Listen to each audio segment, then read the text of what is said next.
UPA जो है वो मैंने उस समय बताया था कि जातीय ध्रुवीकरण करने में सफल रहा। हिंदुओं को बांट करके उन्होंने राजनीतिक परिणाम लिया है। हिंदू समाज का विभाजन होने से आज झारखंड के लोग जो है अनसेफ हो गए हैं। यूपीए हिंदुओं को बांटने में सफल रहा। बीजेपी कहीं नहीं सिकुड़ी है, उसकी सदस्यता बढ़ी है।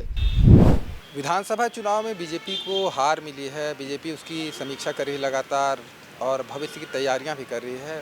प्रदेश बीजेपी का के कार्यकारी अध्यक्ष हमारे साथ डॉक्टर रविंद्र राय मौजूद हैं। उनसे बातचीत करते हैं और जानने की कोशिश करते हैं कि अब तक की जो समीक्षा हुई है उसमें हार के क्या कारण पाए गए हैं। अब तक जो समीक्षा हुई है बीजेपी की, इसमें आपने हार का क्या कारण पाया है पार्टी में? नहीं, ये तो मैंने जब बैठक हुई उसी समय हम लोगों ने सार्वजनिक रूप से सारी बातें रख दी हैं।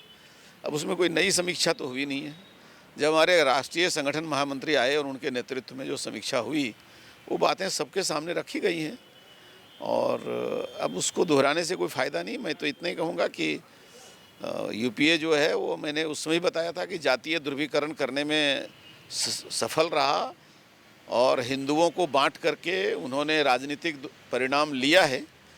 तो हिंदू समाज का विभाजन होने से आज झारखंड के लोग जो है अनसेफ हो गए हैं और हमारे प्रधानमंत्री जी ने संदेश दिया था एक रहेंगे तो सेफ रहेंगे, वो कारगर नहीं हो पाया। अभी वो सफल नहीं हो पाया और यूपीए हिंदुओं को बांटने में सफल रहा, जिसके कारण उनको परिणाम। 10 साल में बीजेपी झारखंड में सिकुड़ती जा रही है, सिमटती जा रही है। पहले 36 सीटें थी 2014 में। फिर मैं वही पुरानी बात कहूँगा कि बीजेपी कहीं नहीं सिकुड़ी है, उसकी सदस्यता बढ़ी है, उसके वोट प्रतिशत बढ़े हैं।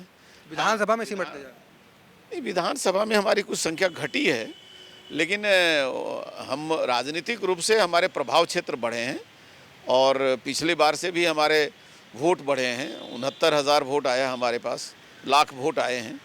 तो आदिवासियों के भी 10 लाख से ऊपर वोट हमको मिले हैं।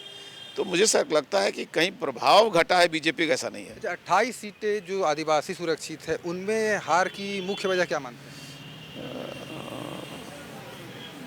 जातीय भेदभाव को मैंने आपको बार बार कहा कि वो आदिवासियों को भड़काने में सफल रहे।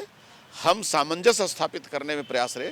अच्छे चीज़ों को आने में देर लगती है, बुरे चीज़ों का परिणाम ज़्यादा आता है। एक सवाल और, भविष्य के लिए क्या योजना है? समाज के बीच जाएंगे, समाज को जोड़ेंगे, झारखंड को बचाएंगे। झारखंड में राजनीतिक रूप से पूरे झारखंड की जनता को सुरक्षित करेंगे, संरक्षित करेंगे और झारखंड के विकास के लिए लड़ाई लड़ेंगे।